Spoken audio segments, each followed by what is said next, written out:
Good afternoon, everyone, and welcome to this third webinar of the IPCEI MECT program. We will wait a few seconds for the last people to join in and to be ready to start this webinar.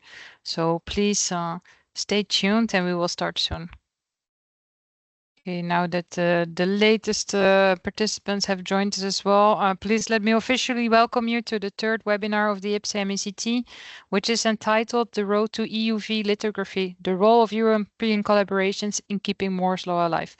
We are very pleased to let you know that today this webinar will be presented by two of the IPCEI participants, namely ASML and imec, based in the Netherlands and Belgium, where we will have, first of all, an introduction on the semiconductor industry, Moore's Law, and the road to EUV lithography by Greet Storms, who is the Senior Vice President of ASML with more than 50 years of experience in lithography and metrology. And then we will have a short overview of what is actually the role of the European collaborations in this domain, which is presented by Arno Kruk, the Public Partnership Manager at ASML, and who also in charge of leading the IPCEI project in the current IPCEI MECT program. And then the webinar will continue with an overview by Stephen Scheer on imec's innovation model, the high-NA process development, and the next steps in keeping Moore's Law alive. Of course, we won't end the webinar without some very relevant closing statements and take-home messages, and then give you a bit of time for the Q&A session. I'm very pleased to now give the floor to Greet Storms to start the webinar and introduce us to the semiconductor industry. Thank you, and good day to all of you. Actually, I will start off the presentation with talking a little bit about the semiconductor industry, but also where lithography fits in, and then also the road towards EUV, and then finally high-NA, which is our next step in the EUV roadmap. As we all know, in our society, semiconductor is actually becoming a big part of society. I think everybody is well aware now for many, many years that we are living in a connected world where, of course, we have our mobile phones, we have edge computing and other applications. But it doesn't only stop there. We also have these days semiconductor industry or semiconductor devices into the climate changes and resource scarcity, where we are trying to find solutions.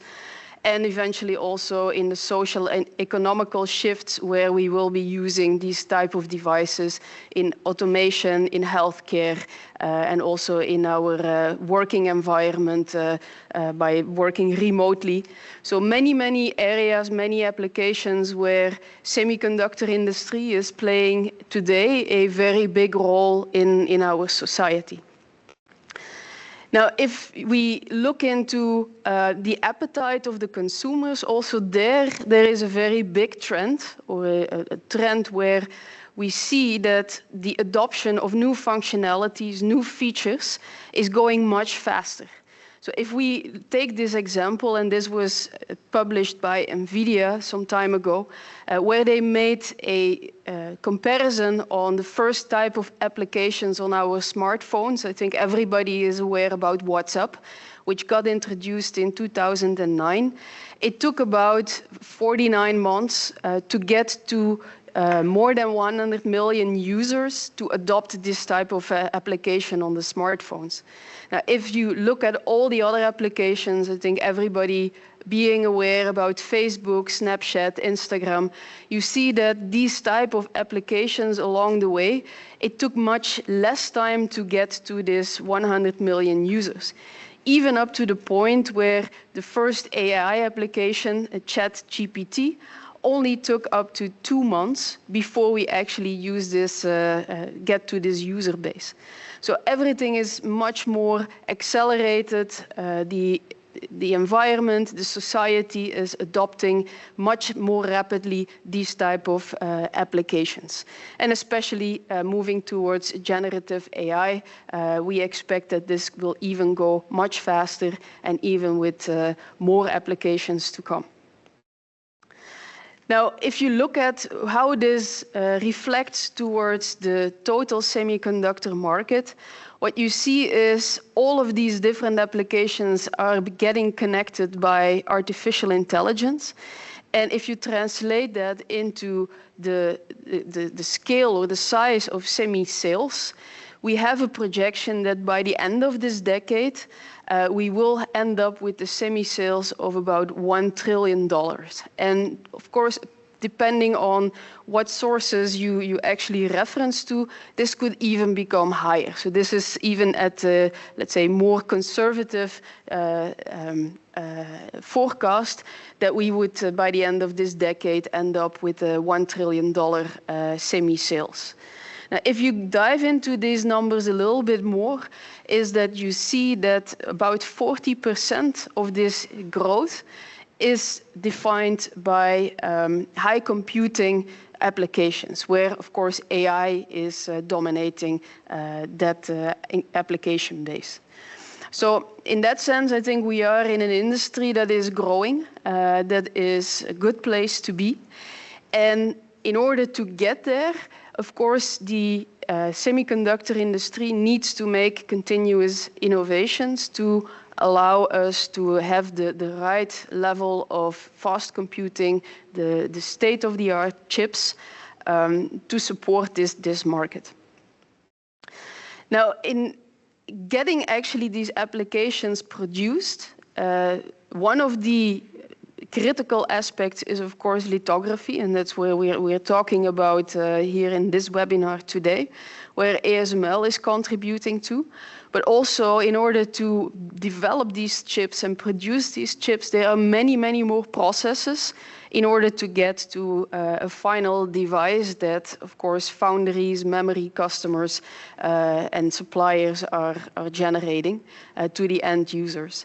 And this slide actually demonstrates all the different steps that we have to go through, from depositing layers to coating resist exposures, and that's when the litho steps will come in, to actually transferring the litho pattern into underlying devices, layers, so that we can actually build the devices layer by layer up into a final working chip. And typically what you see is that this type of steps you have to repeat between 40 and 80 cycles. So it's a very tedious process where the industry is continuously looking into ways to simplify these steps. And of course, in that area, lithography can play a significant role into, let's say, moving away from multi-steps lithography to single exposed steps, which of course reduces the process complexity and allows us to keep manufacturability and cost for making these devices manageable. So basically, as mentioned, in order to supply the industry and also supply the end users with the necessary amount of chips and the necessary performing devices, we first of all need to make sure that we increase the amount of good processors out in our end user or end customer fabs.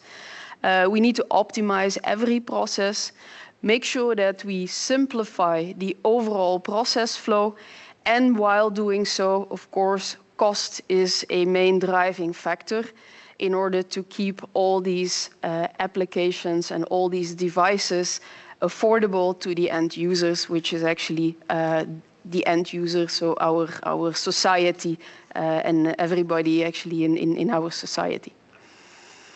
Now, one of these items that has always been driving this innovation, especially on the lithography front, but also beyond lithography, is the scaling and the increase of number of transistors on a well-defined silicon area.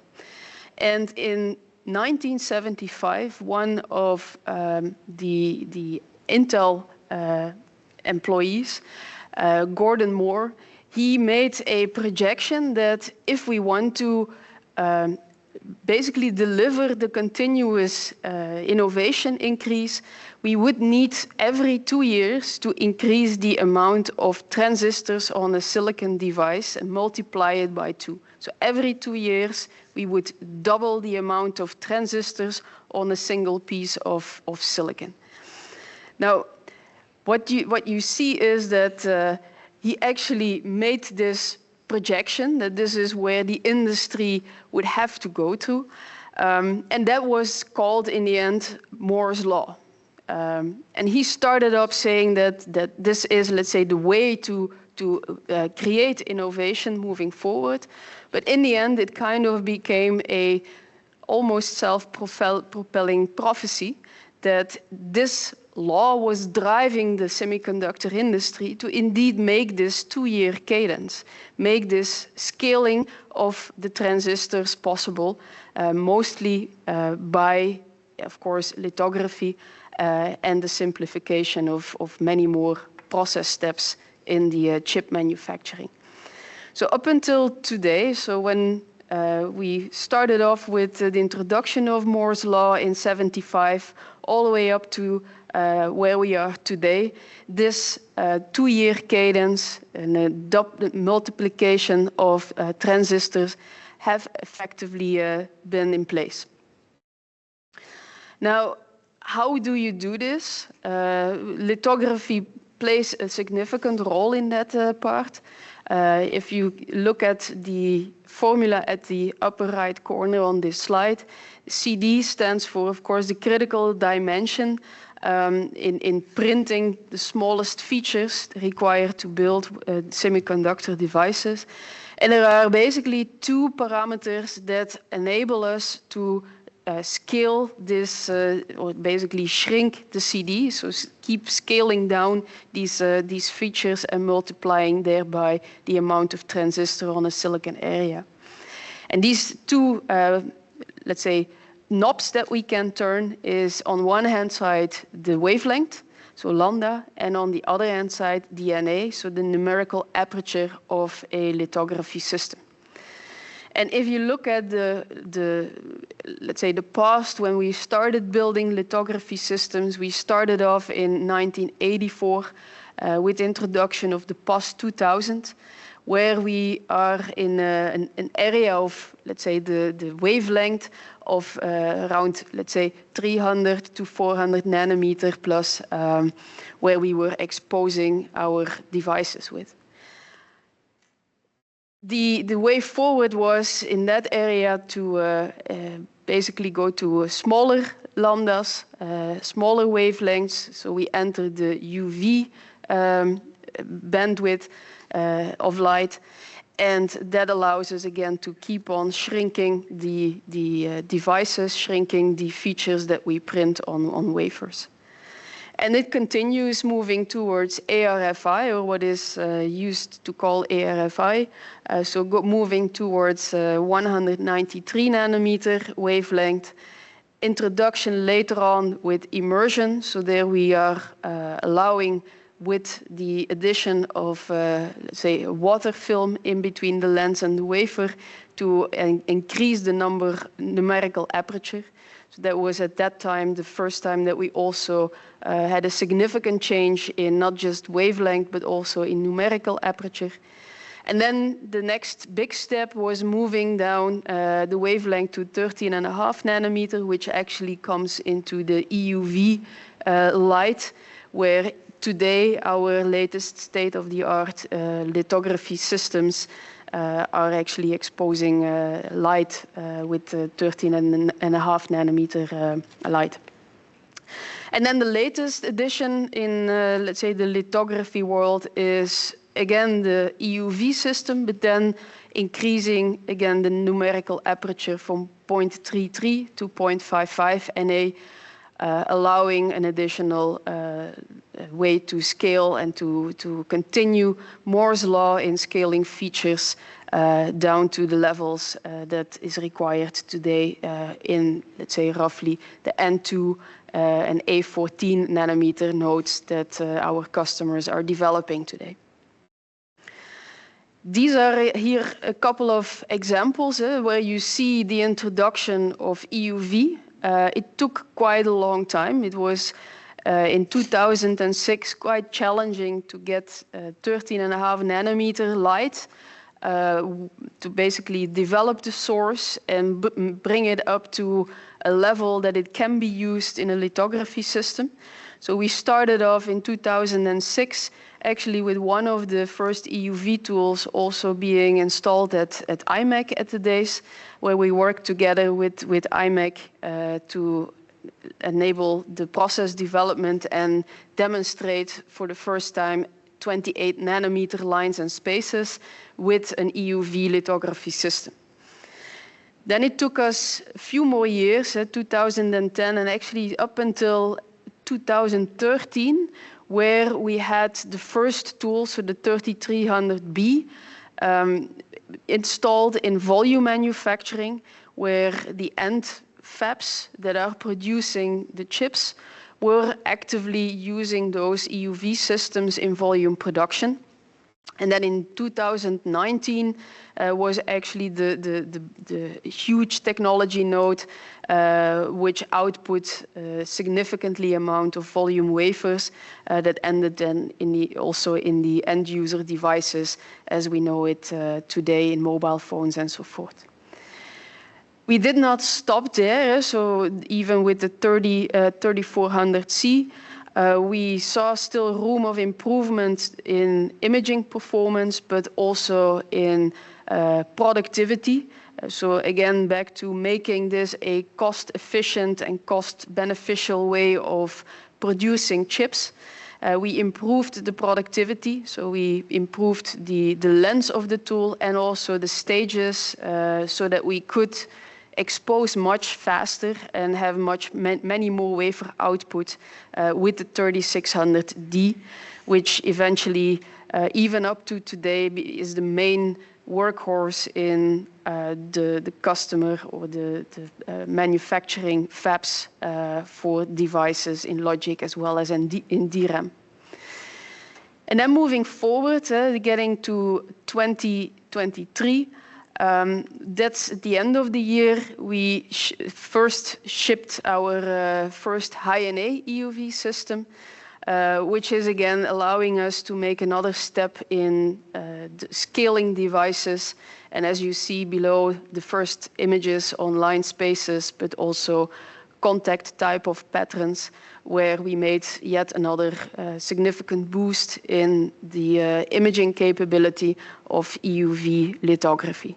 So we're at the front road of making yet another nice journey, bringing high-NA not only in R&D, but moving it forward towards a system and introducing it into the process flow so that we can use that tool to accelerate even further the scaling and support the industry and the end user in the journey towards growing the semiconductor industry.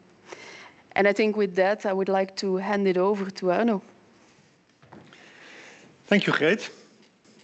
Also welcome from my side. So let's now turn to the role of European collaborations and European funding programs. It might be hard to believe, but back in the late 80s and early 90s, ASML was struggling to survive. It was a time we were still a joint venture between Philips and ASML International. And critical dimensions, as just explained by Greet, were indicated in micrometers instead of, we do now, nanometers. It is thanks to the funding program ESPERI that we could develop a next generation of DUV lenses together with our partner Zeiss, which survived us through the 80s and helped us compete against, at that time, Canon and Nikon, where we had still fierce competition. Luckily, in the 90s, things improved. In 1995, ASML went to the stock market. Things slowly got better, and already back in 1997, I could trace back, we started the first development activities in EUV. A series of public funding programs, as you can see on the lower side of the timeline, complemented our R&D efforts in EUV. In terms of numbers, only very small numbers, of course, but it did sure help. Because the good thing of these programs is that we collaborate with numerous partners, which are shown here in the lower side of the slide. Typically, for an average project, we work with 30+ partners.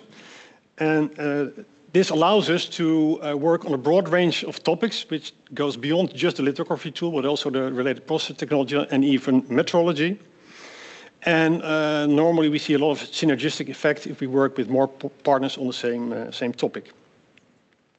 And I also would like to point out that you can see in the examples, these are just examples, I could mention many more. The partners involve both SMEs, large industries, universities, but also RTOs. So last year the program was, the CHIPS Joint Undertaking program was started, which is part of the framework program Horizon Europe, and you can see that quite some money is involved there. And for ASML, these programs are characterized by the technology readiness level, as we call it, that they're all on a relatively low side. IPCEI, in contrast to that, is aimed at TRLs at higher TRL levels, and even up to first industrial deployment of new processes and tools. So we joined the second IPCEI program, which is IPCEI on microelectronics and communication technologies, started back in 2023, and that's the reason why we can have this webinar in the first place, of course. And at present, the public authorities are still discussing a third IPCEI called IPCEI AST, which stands for Advanced Semiconductor Technologies. And I'm glad that also our Dutch government has an active role in scoping this program. So let's now zoom in a little bit on IPCEI, important projects of common European interest. IPCEI basically is a state aid tool that allows member states of the European Union to co-fund their domestic industries, provided that it relates to breakthrough technologies, it addresses market failures, and as mentioned, it should lead to first industrial deployment of new technologies or products. The IPCEI project of ASML basically is quite straightforward. We will ship a high-NA tool, as Geet just mentioned. This is the next level in EUV lithography with an NA of 0.55. Ship it to the imec pilot line in 2026. And 2 years later, we will upgrade the tool and integrate the latest technologies we will develop over the last 2 years to improve the imaging specifications. The positive thing, of course, is that having a tool available in a whole set of tools and equipment that Geet just showed in the whole manufacturing of semiconductors allows the customers or the partners of imec to do process development on EUV lithography. We should not forget we are far from high volume production in high-NA EUV. And this will help the adoption of high-NA EUV in the semiconductor market. As you see on the right side, and Steve will tell a little bit more in a minute, there are a lot of partners that collaborate with imec in this pilot line. For our optics partner Zeiss, that's also involved in our IPCEI project, they will get the first real feedback from the customers about their anamorphic optical system, which is the first time we use an anamorphic system in EUV, and they can use that, of course, to further improve their optical modules. In IPCEI, it's very important that we collaborate with as many partners as possible. Collaboration is a key issue of IPCEI. And in our IPCEI, although it's not strictly directly related to the high-NA tool shipping to imec, we work with Analog Devices, which is a company based in Ireland, and they do a research project to bring the cost of technology for our customers down, which, by the way, is a very important driver nowadays for R&D roadmaps. And Black Semiconductor is a German company. They make graphene-based semiconductors. And there we have commercial discussions on shipping a DUV tool in their fab that they will install next year. And then finally, before I give the words to Steve, about a month ago, there was a significant date. We signed a strategic partnership agreement with imec, arranging next to the high-NA a lot of other tools and metrology tools that we will install in imec's pilot line. It was a long negotiation, but I think it's a sign of the very close and good collaboration we have with imec, which is very dear to us. Dates back almost 40 years. And on that positive tone, I gladly give the word to Steve. Thank you very much. Thank you, Arno. Thank you, Kruk. Indeed, it has been a long partnership. I think imec and ASML both started 40 years ago, and we both came up through the industry together. And it's this network innovation model that is part of what imec brings to the collaboration. So in order to develop the new technologies that Kruk was explaining, it requires an entire ecosystem. So at imec, what we do is we bring together equipment suppliers such as ASML with other equipment suppliers as well as material suppliers in order to develop the new processes that Kruk was showing that we've demonstrated on the EUV and high-NA EUV tools. Now in that ecosystem, of course, we have the customers of ASML and the material suppliers, the IDMs and the foundries that are eventually going to be using these tools in high volume manufacturing. So what we can help facilitate is that we develop the new processes and demonstrate them in a relevant context. That enables then those customers, those partners to quickly take those new tools, scale them up in their factories, and then deliver the semiconductor chips that are used by the fabless and the system partners in order to deliver all the wonderful applications that Kruk was talking about earlier.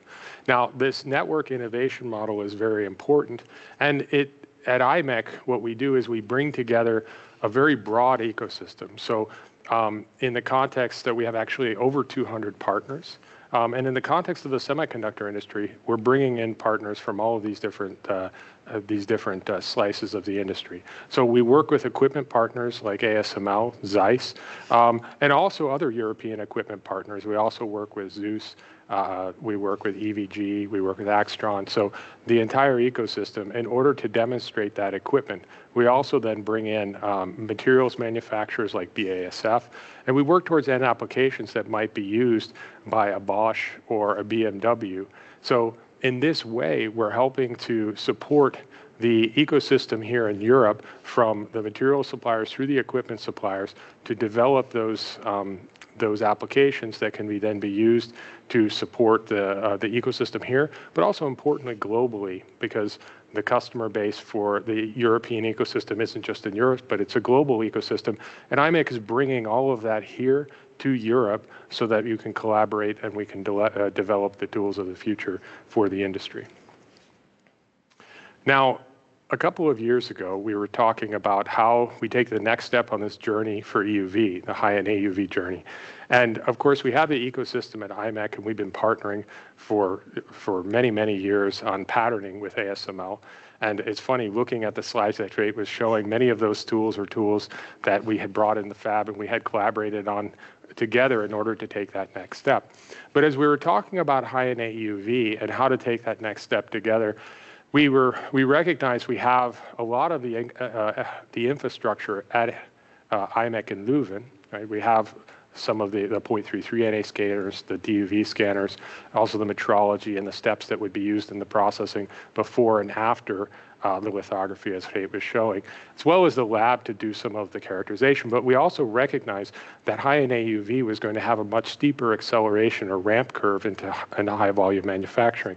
So what we decided to do was to actually partner and to co-integrate a facility here in Veldhoven with a facility in Leuven. So we decided to take the first tool, to make it available here, and then to integrate that into our facility so that we could do the pre and post processing in Leuven, but do the actual lithography exposure here. And by doing this, we could accelerate the access to the tool to the entire ecosystem, again, speeding up the introduction of this. So what we ended up with was a co-integrated virtual pilot lab consisting of the facility here and leveraging the facility in Leuven. Now, this facility we call a high-NA lab, and it enables that all of our customers are able to come here, or joint customers are able to come here and get access to the tool at an early stage. So these customers are global in nature. There's Intel, TSMC, Samsung, Micron, Hynix, Rapidus, and IBM. So it really represents the total global footprint, and we're bringing them here using the combined infrastructure to drive improvement. Now, this consists of the high-NA tool, of course, which is an amazing feat of engineering, and that's connected to another partner's equipment that enables the processing of the pre- and post-processing of the materials after the high-NA lab, as well as the metrology and characterization that's necessary in order to develop these processes. So it's with this infrastructure and joint work that we actually opened the high-NA lab a year ago. And we've been processing wafers ever since for our partners, and we continue to process them today. The first tools, as Kruk have said, have gone out in the field, and many more are going out in the year to come.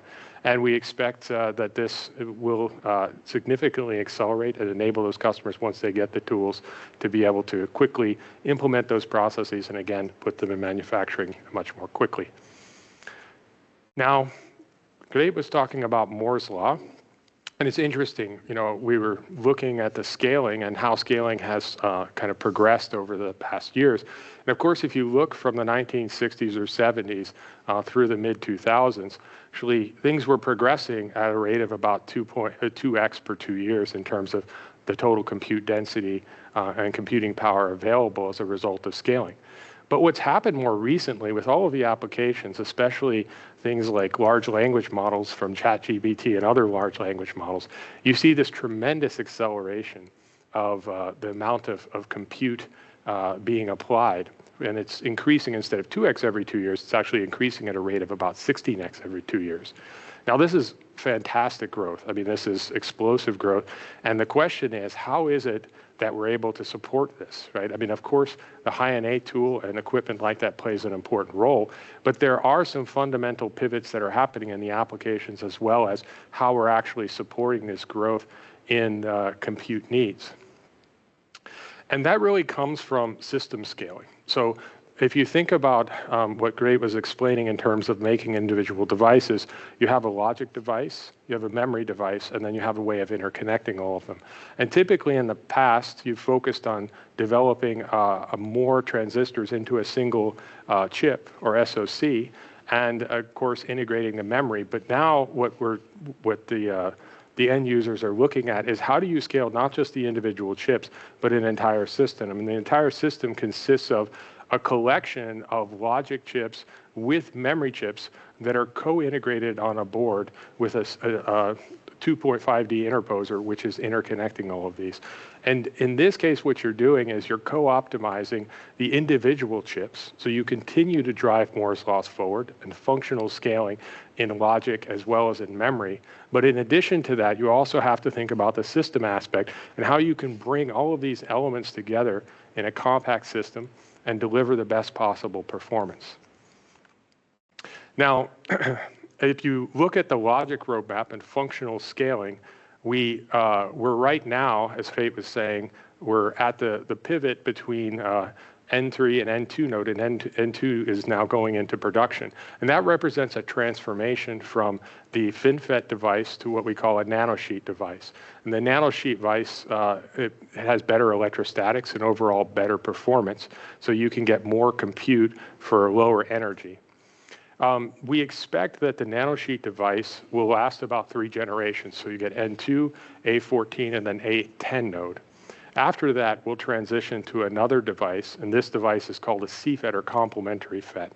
Now, in this case, what you're doing is you're stacking the N and P devices on top of one another. And by doing this, you can, again, improve functional scaling. So you can improve the performance, also density scaling. And we expect that that'll happen at around A7 node, around the 2031 timeframe or so. Again, you'll get about 3 generations out of a CFET node, or CFET architecture. And then after that, you have to look at different types of channels. So typically you're using some sort of semiconducting material like silicon or germanium for the device, for the channel. We'll have to look at new channel materials. So in this case, we're looking at 2D materials. And 2D materials have unique properties that have increased mobility over alternative materials, which then would enable you to scale further. And we're looking at the potential of continuing to scale through 2039, or almost 15 years into the future. Now, key in all of this, of course, is patterning. And that's why we have the joint collaboration between imec and ASML. So to continue to do this and to deliver all these devices, we have to continue to shrink. And what we expect is that our partners will be introducing high-NA EUV at around the A14 node. And that will help drive forward functional scaling for about the next 4 nodes. Then we expect sometime in the early to mid-2030s that functional scaling will have to go further, and that opens up the opportunity potentially for hyper-NA EUV to kind of bridge that gap. Now, in addition to the dimensional scaling and the device scaling, so I was mentioning we actually have differences or changes, fundamental changes happening in the architecture of the chip itself. Now, traditionally, the metallization has all happened on top of the device. And by happening on top, of course, it offers access to the chip. But we're re-architecting the device now so that in the latest node, N2 node, you're actually accessing the power from the backside. Now this enables some additional functional scaling because you're kind of simplifying the metallization on top of the wafer. It also enables access from a system perspective in different ways and unique ways that enable you to scale at a system level. As you go to CFET, we expect this to go further, and you'll actually introduce signal routing on both the front and the back side. Again, further extending the possibilities, further enabling the shrink, but also at a system level, it offers a bunch of unique possibilities where you can integrate these devices then with memory in new and unique ways that will enable system scaling as well as functional scaling. Now, in order to enable all of this, the European Union, as well as the Flemish government, decided to invest in the nano-IC pilot line. And the purpose of the nano-IC pilot line is to continue scaling beyond 2-nanometer logic. So 2-nanometer logic is what's in manufacturing now. It's looking towards the next 10 years. How do we continue to make sure that Europe is the center of the global semiconductor industry? And so to do that, again, we've made the investment. The pilot line will help enable development of new logic, memory, and 3DI technologies in the years to come. And it will provide low barrier access to state-of-the-art equipment so that the ecosystem can come together and develop the new processes that I was mentioning, as well as many, many others, and enable European companies in the equipment materials, but also in the end application users to actually contribute and develop the new semiconductors that will drive the European economy forward in the years to come. So to do that, as I was mentioning, when we look at system scaling really contains 3 key pillars. One is logic, and as I mentioned, nanosheet is a critical part of that pillar, and we still have several nodes to go where we have to support the industry. CFET is the next inflection point, and then high-NA EUV is a critical pillar there as well. So that represents the key logic pillars of what we'll be doing for functional scaling in the context of the EU CHIPS Act. From a memory perspective, for AI, the co-integration of memory and logic is absolutely critical. So in order to support that, we're actually developing some unique memory technologies and looking at how to co-integrate that with the logic. So there we're looking at some MRAM technologies, as well as embedded DRAM, again, to bring the memory closer to the logic. We're also looking at 3D memory and how 3D memory can enable scaling in the future. Now, of course, logic and memory are the 2 primary components of the system, but you have to be able to wire the entire system up. So in order to do that, we have 3D integration to do that electrically, and there we'll be working on die-to-wafer hybrid bonding technologies, as well as fine-pitch RDL technologies.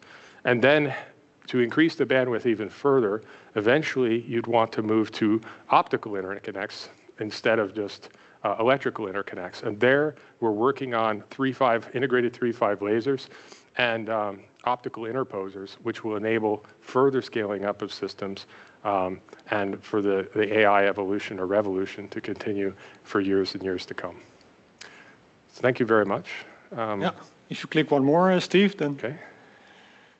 Because now we do a short round of closing statements, and after that we will have a short video, and then we have time for Q&A. So if I can invite Geet to have a closing statement on this webinar. Yeah, so I think I hope that it was informative for everyone. I tried to bring a little bit of the flavor in what is lithography and what are we trying to do in terms of enabling the industry and the end user to continue to enjoy, in the end, the features, the new devices, the AI functionalities in many years to come.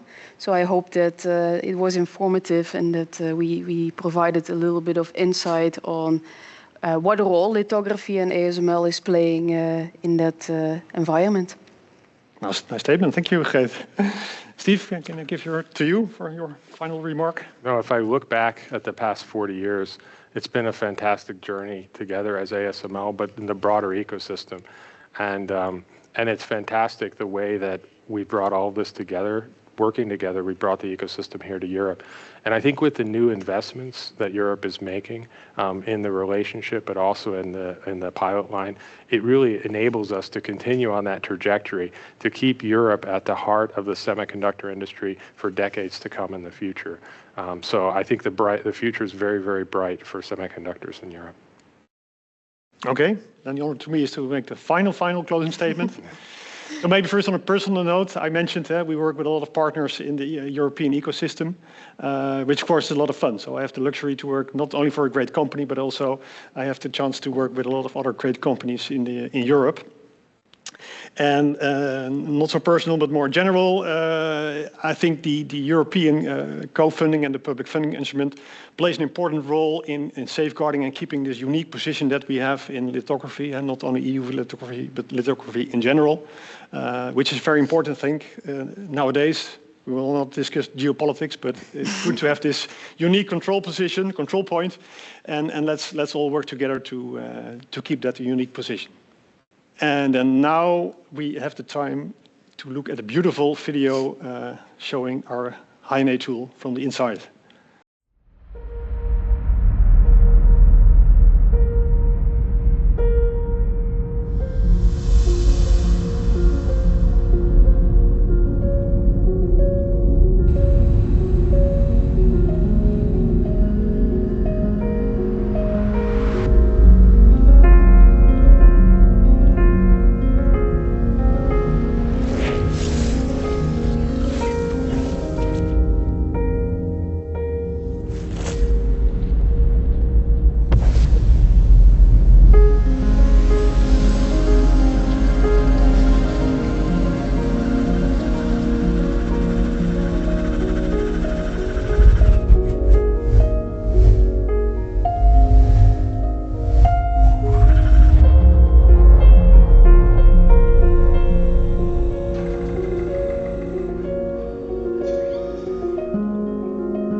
Wow.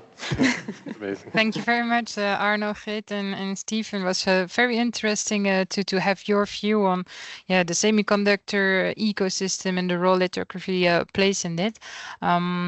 So we have some questions in the chat. I think the first one is more directed to you, Arno, which is IPCEI open to additional and new partnerships, and what is the best way to join? So maybe you can start from ASML side and then Steve from imec side, and I will complete with the overall IPCEI view.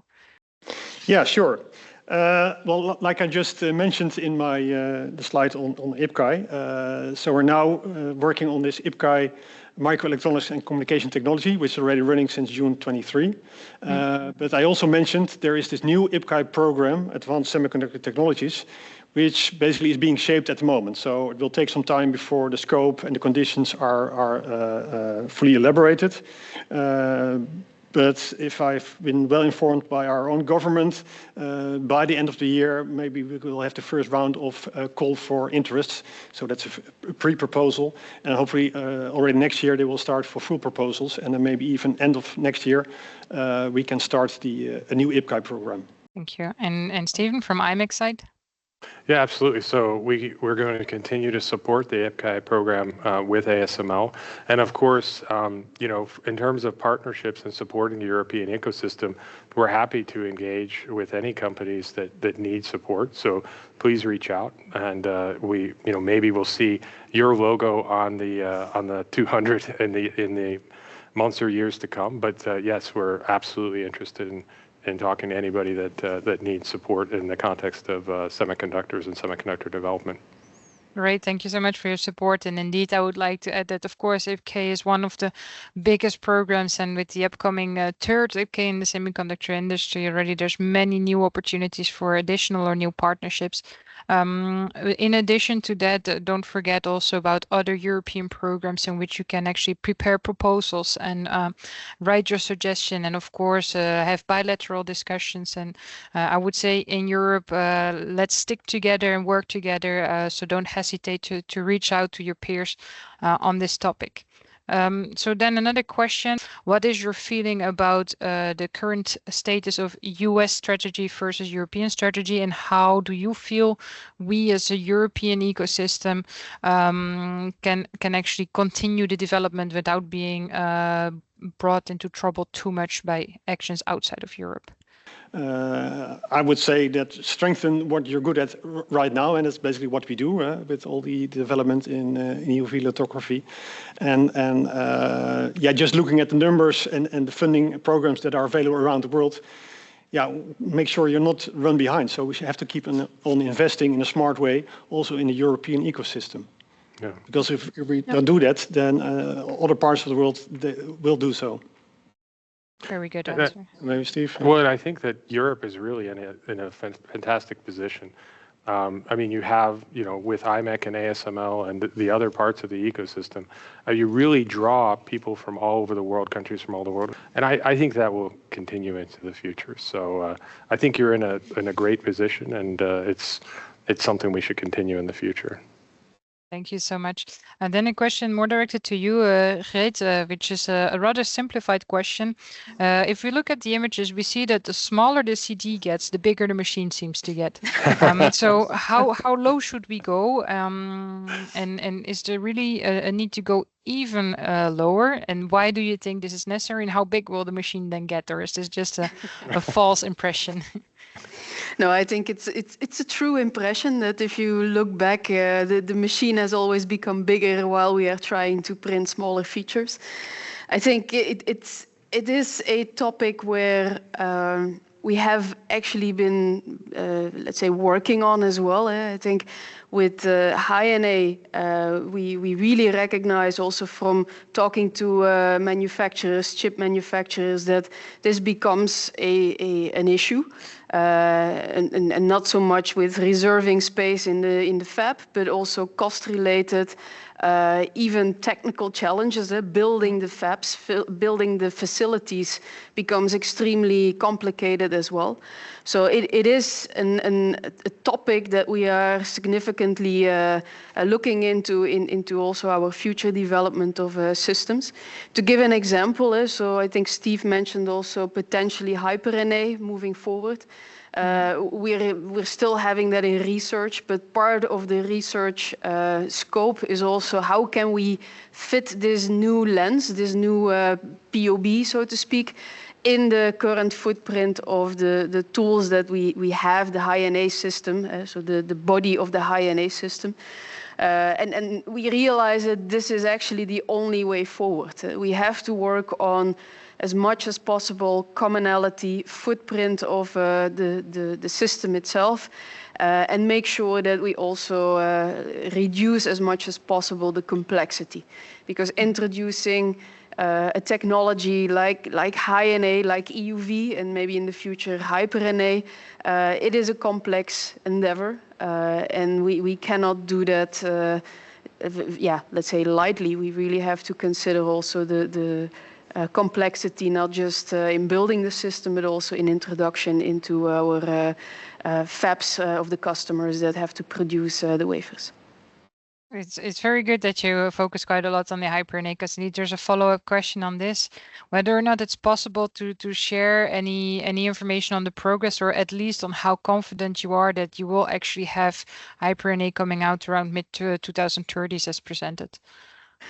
Yeah, so like I mentioned, we are still looking at it in research. It's a research, let's say, activity. We're always, of course, exploring what could be possible in the future. A lot of it will depend, of course, also on the applications that our customers require, the need for shrink. I think if you look at, again, the slide that Steve presented on the various ways forward to drive scaling, drive new devices, let's say the shrink on the lithography end is only one part of it. So I think in general, yes, we're looking at it in R&D phase. Whether this will become, let's say, the next step in lithography, I think today that's too early to say. But we are exploring it. Thank you very much. And then a more general question to all of you. How do you estimate your advances compared to your competitor? Let's maybe say, maybe Steve, from your side, when with such a big network, you see many things passing by, right? So there's many domains in which you can evolve. Maybe we can also see other applications. What would you say is really the big advantage of the solution you have been working on together with ASML? Well, I mean, ASML leads the world in terms of lithography and patterning development. I mean, that's just a fact. They're well ahead of everybody else. So in terms of developing a cutting edge nodes, anything below 5 nanometers, that's really where ASML excels and is enabling the industry, which is a critical part of enabling the AI future that we were discussing. So I think that really what we're doing here is state of the art and leads the industry, and we're supporting, again, the broader global ecosystem here in Europe, but also around the world, in Taiwan as well as in Korea, to make sure that these chips exist. So, yeah. And I think also in one of the slides we presented, we talk about let's say the state-of-the-art chips needed for AI. But there is also still a very big portion that is not, let's say, the state-of-the-art chips that this industry requires. So if we talk about, let's say, older technology nodes, also that is still very important to continue to support. And that is something that I think both imec, but in terms of technology development in that area, but as well as ASML, we are still, let's say, supplying not only EUV systems, but also deep UV, KrF, I-line, where we are continuing to make advancements in supporting, let's say, the non-state-of-the-art devices, the ones with, let's say, more relaxed lithography needs, and we will continue to do so. Okay, so for the moment, we don't see any further questions in the chat, but of course, if people have other questions following this webinar, don't hesitate to send them and then we can get back to it. Maybe as a small closure of the Q&A, Arno, I would like to ask you, how do you feel that IPCEI strengthens the semiconductor ecosystem in Europe? Yeah, well, first looking at our own project, then I also already mentioned it helps us to speed up the adoption of EU lithography. We will learn a lot by using the pilot line and the High-NA lab. We'll get a lot of feedback, not only us, but also our whole ecosystem, the whole supply chain, like ZEISS, like VDL. And for the other IPCEI projects, we should not forget the IPCEI is an instrument to address market failures, which means that these projects, if they would not have been funded, they would probably most likely not take place, because it's either high risk or there are other reasons why it's too much investment. So that means that with these projects, you will develop new technologies that otherwise might not have taken place, and that strengthens the European ecosystem, because by definition, there are only European companies, or at least European-based companies, that can join the IPCEI program. Like I said, there's a lot of collaborations going on, so also there you will get some synergy, and companies working together will create new technology just by the mere fact that they collaborate together. So in that sense, I think it's a good tool to strengthen the European ecosystem and keep the competitiveness of Europe. Thank you, Arno. So many opportunities to come. Let me finish this webinar by thanking the three of you for presenting this very interesting topic in the beautiful studio of ASML. Thank you for hosting. We are very much looking forward to any follow-up articles and the progress to be made, which hopefully you will present during one of the IPCEI networking events, or at least at the General Assembly in November, which gives me a little bit of time to indeed mention to all the participants that a new webinar is coming up in June 2025. Of course, if you, like ASML and imec, would like to present your progress or have a technical topic you would like to see treated, don't hesitate to reach out to ABGi. We are here to put the topics you want to see on the screen. And of course, we also invite you to register yourself for upcoming events and stay tuned for the newsletter and the replay of this webinar. So thanks again, Greet, Arno, and Stephen, and wishing you all a very nice end of the day, and hopefully see you soon during the networking event or the next webinar. Thanks again. Thank you. Thank you. Thank you all.